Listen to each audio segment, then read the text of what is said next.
Welcome back to another episode of Rich Dad Stockcast. I'm your host, Denney, and if you're looking to sharpen your financial skills and develop the mindset for wealth, you are in the right place.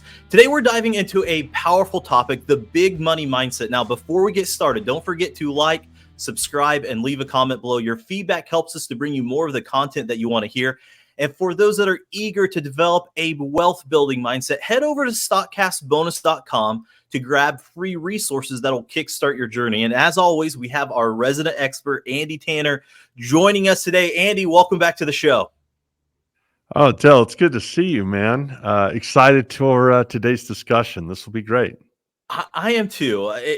I love this topic. So let's just jump right into it. Today, we're talking about mindset, specifically how the way you think and how it can unlock the wealth that maybe you didn't even know that was there, right? So, Andy, let's just start with the basics. To you, what is a big money mindset, and how does that mindset differ from the rest of the people that are out there? You know, that's a great question. I'm going to defer to Robert Kiyosaki on this one. Robert really cares about personal development. I mean, it's a very high value proposition for him. The idea of getting better and I think a lot of it might stem from the military and the discipline from the military and just being, be the best version of yourself you can be, get better. And I'm a big guy, I'm 6'8" and, whatever I weigh, 200, whatever it is. And so I'm a big guy, but I would say that as I traveled with Robert and we would work on personal development together, I think the biggest critique of all he would ever give me is being small, even though I'm a huge dude. He said, Andy, you're thinking small. You're going small picture. You're not going big picture. Don't be small-minded. I mean, I can think of times where I would be teaching and he would even interrupt and say, Andy, you're thinking small. And mindset, I'll tell you, Del, I remember I went and I was giving a class one time. And the purpose of the class was to learn how to, make a lot of money. We get into investing to become self-sufficient. And in our day and age, that's usually at least a seven-figure proposition, right? It's at least a seven-figure. If you live in California, your garage is worth seven figures.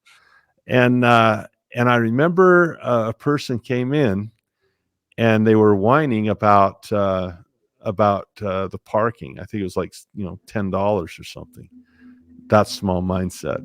I mean, you're there to learn big stuff and they're worried about, whether to pay for park, oh yeah, you should have had free parking, and that is so small-minded, right? And so in the moment and not big picture.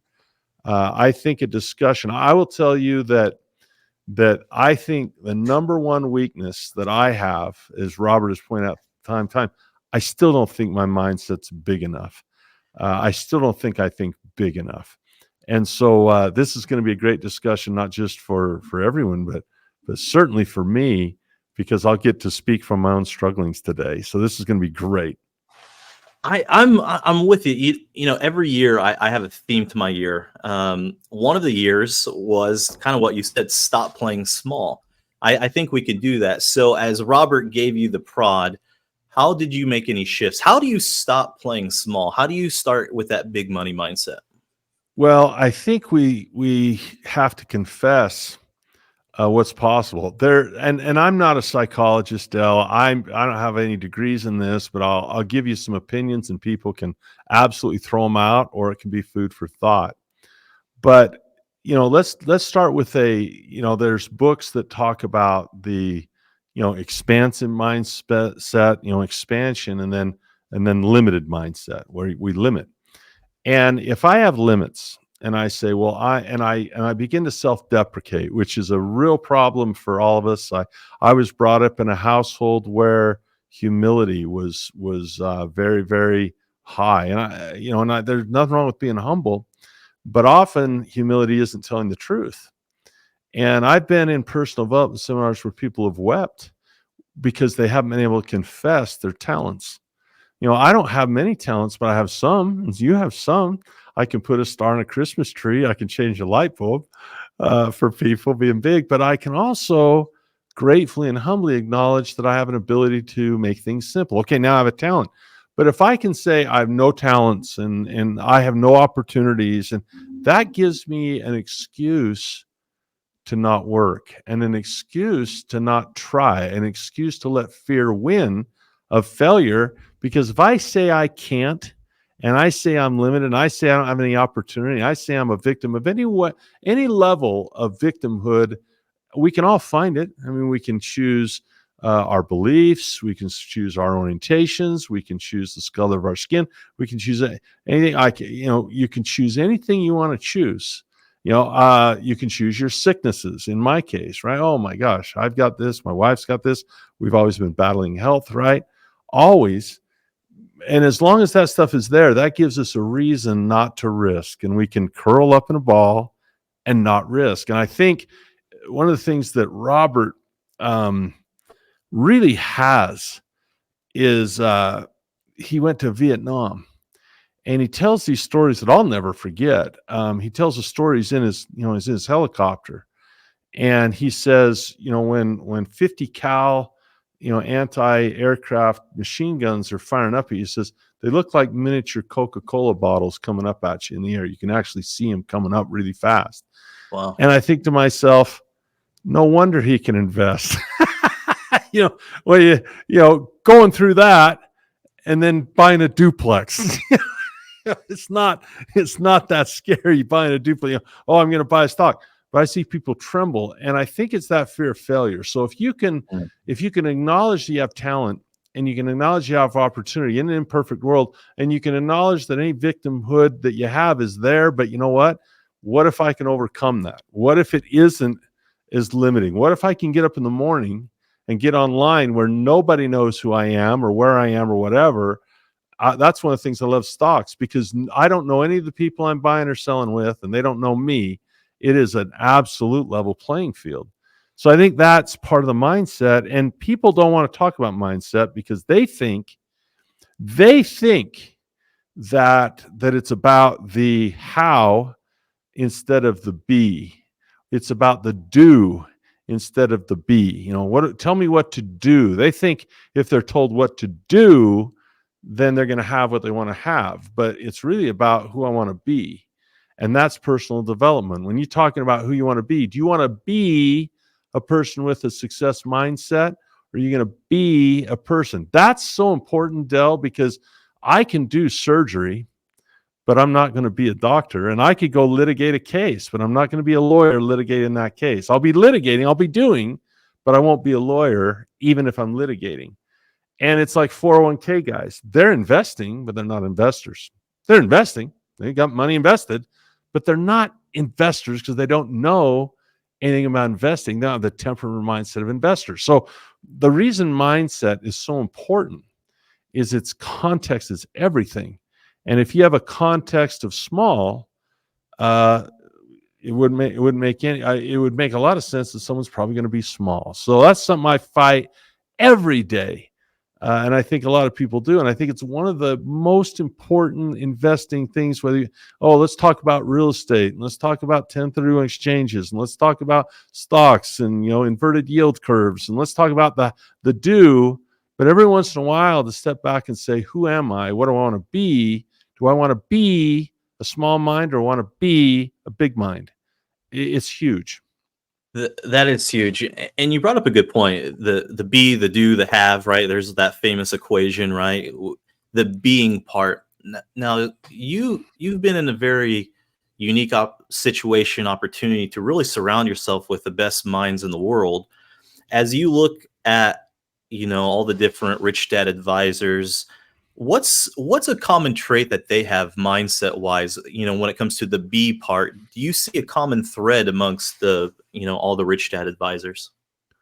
Well, all when we were on that advisor team, and whether we're experts or advisors, I don't know what they call us anymore, but I will tell you, they all have different personalities for sure. All have different strengths and weaknesses, all very different people. I think the common thread is a passion to learn and self-improve. I think that's the common thread. I think and everyone liked to do it in their own way. We engaged in a lot of different types of personal development together. And a lot of people doing away. Some people really like, uh, doing a church type of thing. Some are more personally spiritual. Some are more secular. But I will tell you that everyone is trying to learn more about how things work. And Robert would often refer to me and guide me to say, learn generalized principles.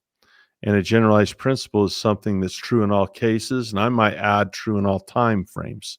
Whether it's past, present, there's just immutable truths. Like gravity is going to be here forever. I mean, it's just today, tomorrow, and it's true in every country. It's the same. It's true in all cases. So I think that pursuit of truth and that pursuit of learning how the world is and learning how investing works constantly is an expansive mindset. So it starts with learning. And if a person wants to spend, this next week, 7 days of this week doing, but they're not spending any of that time becoming, it's very difficult to stay bigger than your money. It's very difficult to remain bigger as a person than your bank account. Very good. What about on the flip side? So if you look at, for example, you mentioned, someone coming to a seminar, they're complaining about, Whatever. the $10, they're walking over dollars, pick up pennies, right? What's some other common, I don't want to say faults, but common missteps that people have that you see that, hey, you're walking over dollars to pick up pennies. What are some that you could address that people may not even know? Because, it's kind of funny. I heard someone say the other day, even though that our nose is right above our mouth, we still need someone else to tell us that we have bad breath, right? Yeah. Like Yeah. we need that third party. And so some A lot people of might blind have, spots. some people might have blind spots. So in your experience, what are some blind spots that people really need to look at when it comes to having a better mindset? Well, boy, that's a long list. I mean, my own blind spots that people point out to me, it happened to me yesterday. I got a text from a person on my team and said, Andy, I was watching a thing you were doing. I think you're doing this less effective than you could. And they were right. And I didn't see it, or I would have corrected it. And I was like, thanks, man. I mean, that's solid. That's a nice suggestion. And so it is, we do have cognitive blind spots where we're nose blind in a mental way, where we have thinking errors. And the hardest part is that we just can't, we can't see. And, maybe after break, I can talk about how you find those and how that can be corrected. How do you see what you can't see, right? That'd be a real good benefit if a person walked out of here knowing how to see what you can't see. But to your question, there's so many that come to mind. For example, if you have a context of the stock market like CNBC, I think you're going to have the opposite context of Warren Buffett, which is, he says operational cash flow is the most important thing. Operational earnings, rather, is far more important than in the gap total, the generally accepted accounting principles total, than price, than net worth going up and down. If I go into the stock market with a buy low, sell high attitude, that's just a mindset that is going to bring fear and uncertainty. You're going to try to predict the future. It's hard to do. But if I go into the stock market as a business owner and I look at a business and say, do they produce good stuff and can survive 100 years? And do people like what they have? Those minor, what he calls the vicissitudes of the market, they don't affect my mind because my mind's bigger than that. And so, there's also, I would say the biggest thing that stops people would be a combination of either fear. They're scared of being wrong and scared of having their hopes dashed, and they're scared of failing. There are opportunities in this world that are so low risk. Stock opportunities, education opportunities, asset opportunities, they're so low risk. And yet any type of failure people run from. I think that laziness, I don't think I'm a lazy person, but I could work harder. I could do more. And it isn't about passive income being lazy. Most people want passive income because they don't want to do anything, right? They want to sit at the pool with a drink with an umbrella in it, not do anything, realizing that truth of it is a person gets acclimated to that pretty quick and it's not that exciting. Look at Robert. Robert is way beyond what most people would consider retirement age. And that guy could not stop teaching and doing what he's passionate about. He'll do it, and I will too, till our last breath. I mean, it's what we love. And so a lot of people think that success is not doing anything. No, success is doing what you love and having the freedom to do what you love. So a lot of people have a laziness issue. It's like, I don't want to work anymore. No, work is not a penalty. Work is not a burden. The Bible frames that the Garden of Eden is more heaven-like than the world is. And they kick you out of heaven and they say, by the sweat of your brow will you earn your bread all the days of your life till you die and go to the ground. And I'm like, well, that seems like work is a penalty. Work is an opportunity, man. That's why Elon is a stud, because he's not going to quit. That's why Jobs was a stud. All these guys that get mega wealthy have a big mindset. They have a growth mindset. They don't have a mindset, well, I'm done now. And it doesn't come out of greed. It comes out of drive, right? It's not a money game. It's a drive game. Who can I serve? So I could go on and on in that laundry list. There's apathy, there's fear, there's laziness, there's greed. There's a lot of stuff that we could talk about. But the general idea is to take a look in the mirror at your mindset. Very good. Very good. Well, let's do this. Let's take a quick break, but listeners, don't go anywhere. We've been laying the groundwork on how to develop that big money mindset. So when we come back, we'll dig deeper into how to apply these mindset shifts to create real wealth. Stick around. So far, it's been great. I needed a source where I could really enrich my education through stocks. I didn't really have an avenue for it, and it's helped me a lot. The simplicity has really gotten me on the track to where I enjoy the learning as well as it's really solidifying in my mind. And like, they're not just trying to sell you something, they really care about the people that are in the course, and they really do care about you and your personal goals, and what you want to do is to help you and your family and whatever your goals are in life through that. So it's really been great.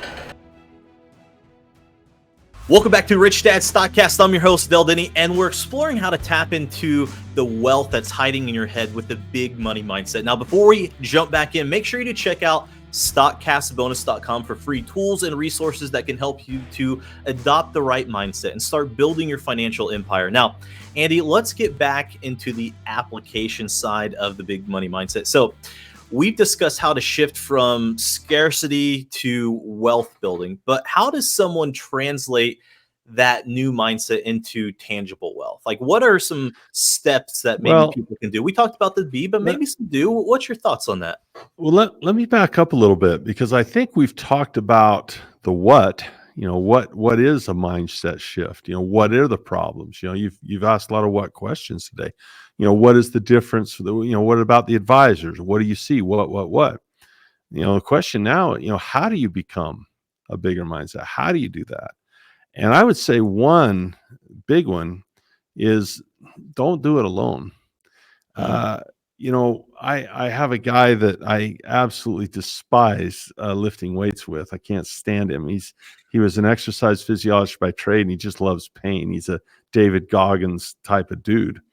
And it's really interesting, because if ever I choose to lift with him, everything in my body is screaming, stop. Everything screams, stop. And when he's standing there next to me, he doesn't care, because he doesn't feel that. And you mentioned that you made a great insight that often it is someone else that has to say, hey, can I offer you a mint? You can't smell your own halitosis. You get nose blind to stuff, right? People live in their own houses, and there might be all kinds of aromas that they're just nose blind to. I remember my wife was nose blind. I met her, and she grew up on a dairy farm, and she literally thought the stuff didn't stink. I'll just say that. She was around it so much that she didn't. Dairy farm, I'd go down, I was like, oh my gosh, this is brutal. And it's just kind of, and so now, after we've lived in the city for 30 years, she goes back home. She's like, what the heck happened, man? This is awful. So it's really true that what a benefit is, Tali Sherritt has a great book called The Influential Mind. And she also has one called The Optimism Bias. And she's a neuroscience. That's kind of a hobby of mine. I don't study it, academically, but I do study it from personally. I want to know how my brain works and how it doesn't work. And I want to know where the flaws in my machinery are. And one of the most interesting things about neuroscience is we don't see our own blind spots. We don't recognize often our own weaknesses. And so the how is, it is very difficult to do personal development without a coach. It's very difficult to get better. Coaches at the Olympics cannot do those back handsprings anymore. They can't, but they can see what the athlete can't see.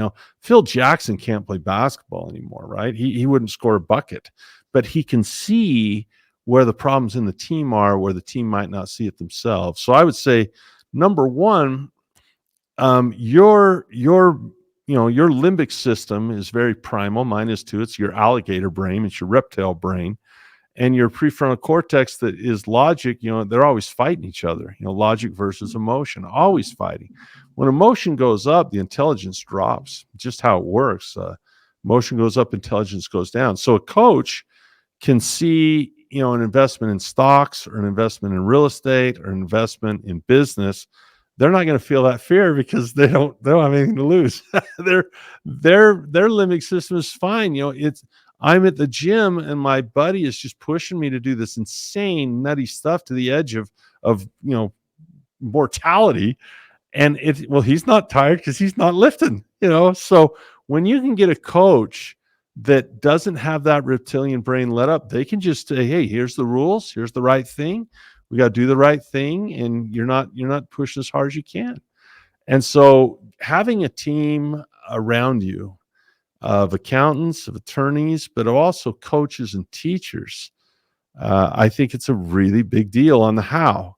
And that's really a great secret. Hey, I know for a fact that if someone wants to lose 20 pounds, myself included, if I really, really, really, really, really, really, really want to do it, you go hire a trainer and it's going to happen.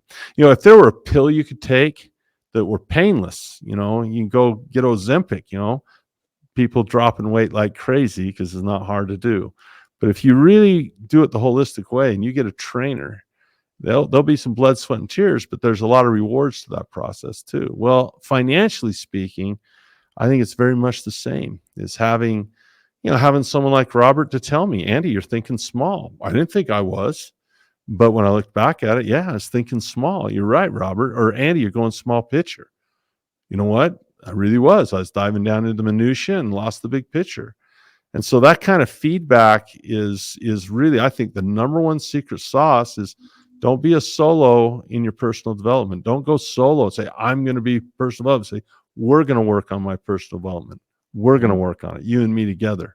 And no pain, no gain. They'll push you through some of that pain and you'll get some gain. You're absolutely right. And that's such great advice. Now, I get this question asked often, and I want to pose it to you. And I've seen this quite a bit where there's some, let's say you have a married couple. One of them is really big in the personal development. They have a great mindset. Maybe the other one isn't so much. What advice would you give to that person that's frustrated with their spouse, that they may not have the big money mindset? They might not have that growth mindset. Two words. Exit strategy. 2 words. No, I've had family members go through that, and I will tell you, I wouldn't wish it on my worst enemy. It's an emotional holocaust to get to where you're not on the same page. And I really have a lot of empathy for that. I should have sympathy. I haven't had that in my life, but I visualize having that happen. And I'll tell you what is really, really important is to communicate. If a couple isn't communicating and having empathy and really understanding, then they're going to struggle. And so to be on the same page takes communication to know what page we're on.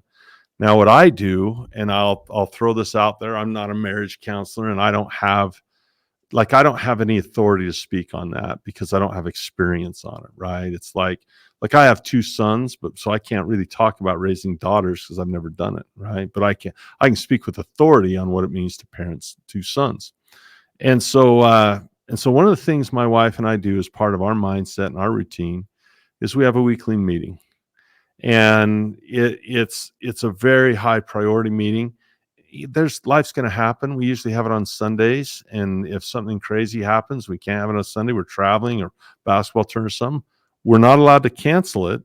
We can reschedule it. That's a grace we give ourselves to reschedule if it gets nutty. But that communication to make it bigger than yourself, and where it's not what I want or what she wants, and we're going to compromise. It's where it's something that's bigger than ourselves, where we have standards.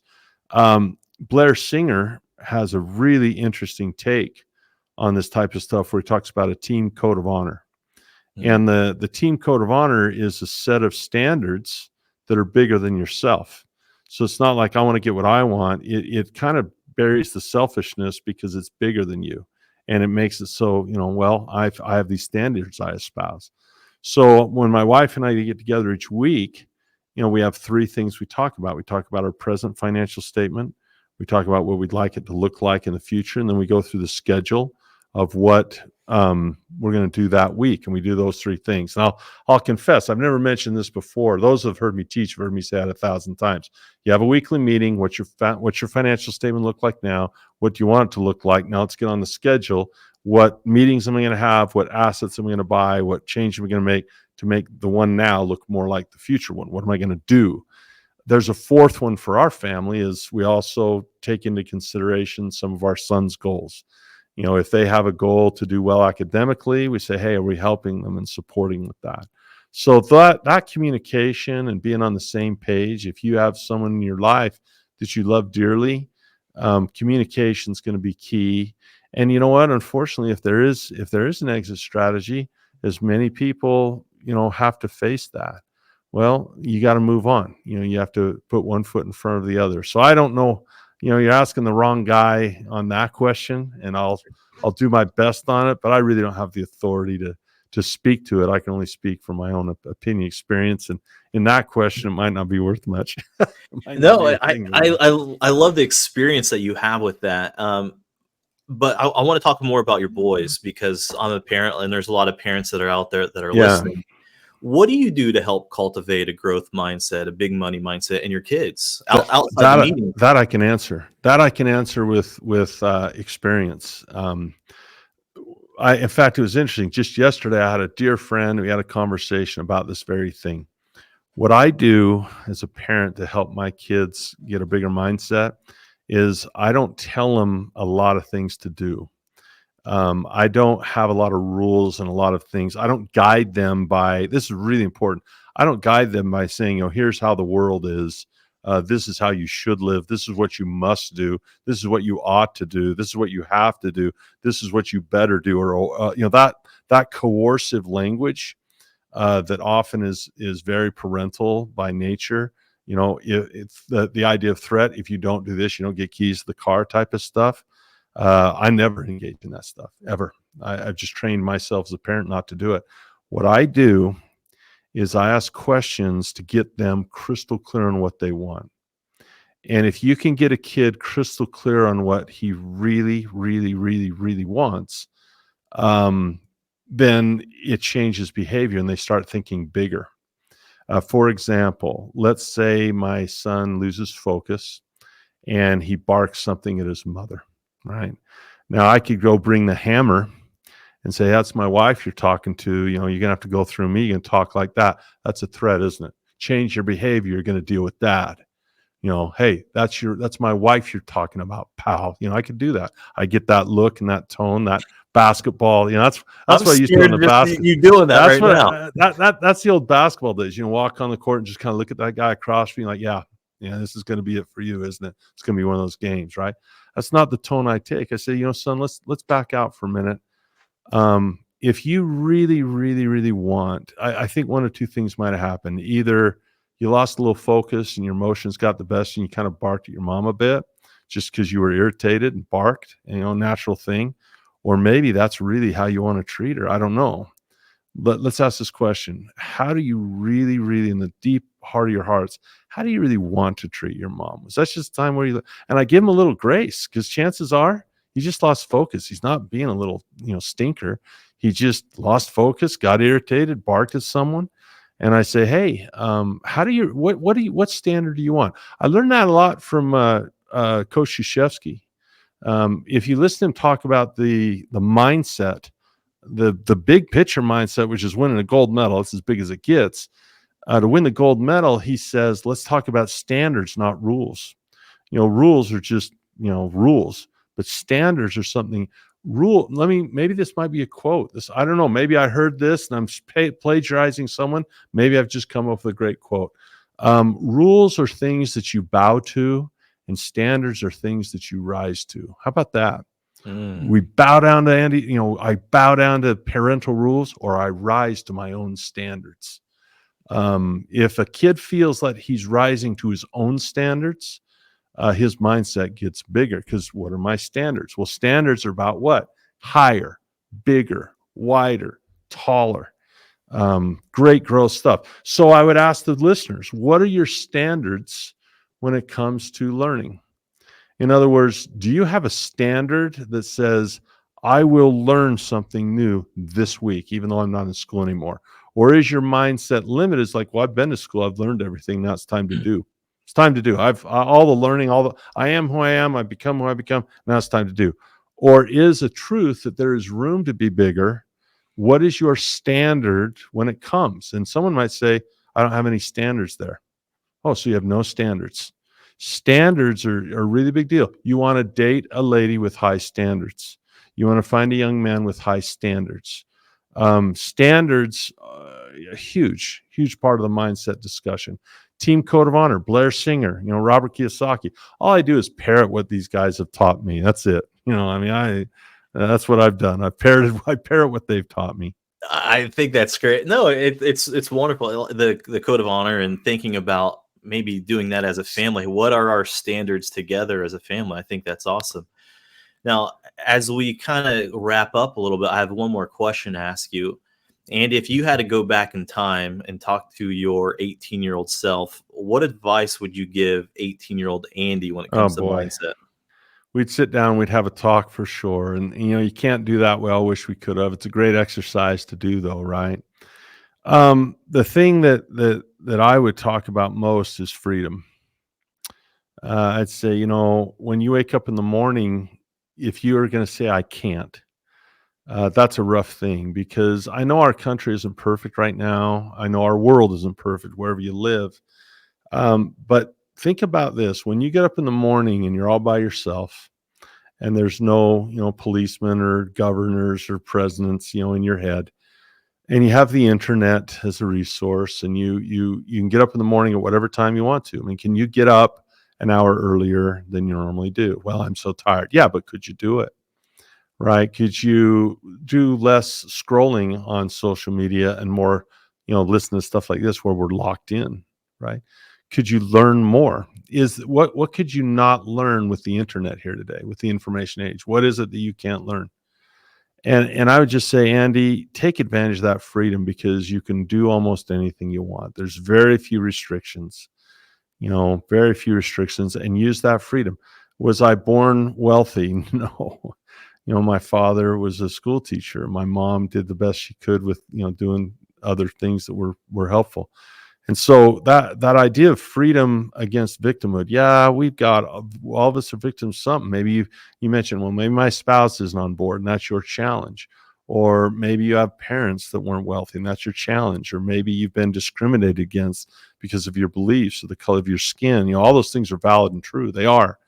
But if you set those aside and accept them for injustices that they are, and you say, okay, with that in mind, with these injustices that are at me, what are my opportunities nonetheless? We can try to move the needle socially as best we can to make the world better. But if I take the world as it is, because it's what I've kind of been given to work with, and I think, okay, how big can I get? The last thing I would say to myself is, Andy, dreaming is free. Dreaming doesn't cost anything. And there's just been certain times in my life, I got to check my emotions on this, because when emotions go up, intelligence goes down. So let me just check my emotions so I don't crack up here in front of a zillion people. I remember when I read the book Rich Dad, Poor Dad with my wife, and I saw what a great teacher Robert was, and how clear he made things, and I simplified things. And I knew in my heart that I had a gift for simplification also. I said, I'd love to teach with him. And he didn't know. I'm just a reader of the book. Sitting there newly married and reading the book. And to see and it blew me away that just that dream, it wasn't even that I really worked for it. I didn't set a goal to teach with Robert Kiyosaki. That was never a goal on a paper. It was never a Zig Ziglar goal. But it was a dream. And it happened, it was amazing. And I look at I've told my sons, basketball is a great model for dreaming. Dream big. I don't know whether they'll hold up a trophy someday. I don't know. They're still in high school. We'll see. But it would not surprise me at all. I wouldn't be surprised at all if you dream big that maybe you hold up that trophy. And why not? Why not you? I used to have people with college basketball. I was kind of lanky, didn't play in high school, got cut, but I dreamed about it a lot. And they'd say, well, only 1 out of 100,000 kids gets to do that, or whatever the number is. I say, yeah, but that's one. And, I'm taller than 1 out of 100 kids. So yeah, dream big, man. That's the two things with mindset is just use your freedom and dream big. And that's kind of a nice elixir, big dreams and freedom to pursue them. That's good stuff, man. So I love this topic you've chosen, Del. Yeah, we could talk about the inverted yield curve today, like I'm going to on my next podcast. But that mindset and that expansion and that dreaming big, it gets my blood going. It gets my whatever it is pumping. I get it going. That blood pumps, and let's go do something great together. Let's go. I love that. I love it. Such great advice, Andy. Thank you so much. That is a wrap for today's episode of Rich Dad Stockcast. I hope you found value in our conversation on the big money mindset. And as always, a big thank you to Andy for sharing his wisdom with us. Now, remember, your mindset is the foundation of your financial success. Staying informed is key to making the most of it. And don't forget to visit stockcastbonus.com for free resources to help you to cultivate that wealth building mindset. So if you've enjoyed this episode, make sure that you like, that you subscribe, you leave a comment below with your thoughts. Fact check Andy on that quote about standards. I love that quote. I don't know. I don't know if I made that up or if it's someone else's. So if it's someone else's, throw great. it in the comment. If not, maybe I get my first wiki quote. There we go. Well, thanks again for tuning in to Rich Dad Stockcast. Until next time, stay smart, stay invested, and take control of your financial future. I'm Denney, and we'll see you on the next episode. Take care, everyone. This podcast is a presentation of Rich Dad Media Network.